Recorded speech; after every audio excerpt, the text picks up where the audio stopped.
ত্রিপুরা শিশু অধিকার সুরক্ষা কমিশনের উদ্যোগে কাঠালিয়া বালিকা উচ্চ মাধ্যমিক বিদ্যালয়ে শিশু অধিকার ও সুরক্ষা বিষয়ক একটি সচেতনতামূলক কর্মসূচি অনুষ্ঠিত হয়। একদিনব্যাপী এই অনুষ্ঠানে বিদ্যালয়ের ছাত্রী, শিক্ষক, শিক্ষিকাদের উপস্থিতিতে শিশুদের মৌলিক অধিকার, নিরাপত্তা, নির্যাতন প্রতিরোধ, অনলাইন সুরক্ষা এবং অভিযোগ জানানোর সঠিক মাধ্যমগুলো নিয়ে বিস্তারিত আলোচনা করা হয়।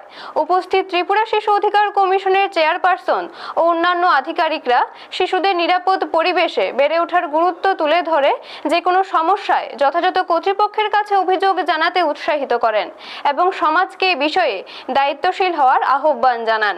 ব্যুরো রিপোর্ট, নিউজ তৎকাল 24।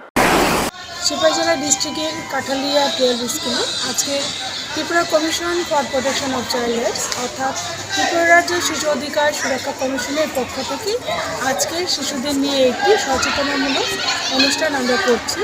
আজকের এই অনুষ্ঠানে আমাদের মাঝে উপস্থিত আছেন সিপাহী জেলা ডিস্ট্রিক্টের deputy director Mohammad Selim sir এবং উপস্থিত আছে আমার সঙ্গে মেম্বার মনিকা দেববর্মা, গৌতম কুমার শীল এবং দুজন বিশেষ পার্সন আছেন অনিমা দেববর্মা এবং বিন্দিয়া চৌধুরী। আজকে মূলত এই অ্যাওয়ারনেস অনুষ্ঠানে আমরা মূলত শিশুদের নিয়ে তাদের যে অধিকারগুলি রয়েছে সেই বিষয়ে তাদেরকে সচেতনতা করানো এবং সঙ্গে সঙ্গে বিভিন্ন বিষয় যেটা শিশু শ্রমিক থেকে আরম্ভ করে বাল্যবিবাহ এবং বিভিন্ন বিষয় পক্সো, বিভিন্ন শিশুদের নির্যাতন, সেই বিষয়ে শিশুদেরকে প্রত্যেকটা শিশু আমাদের আগামী দিনের ভবিষ্যৎ। আপনারা দেখছেন নিউজ তৎকাল 24।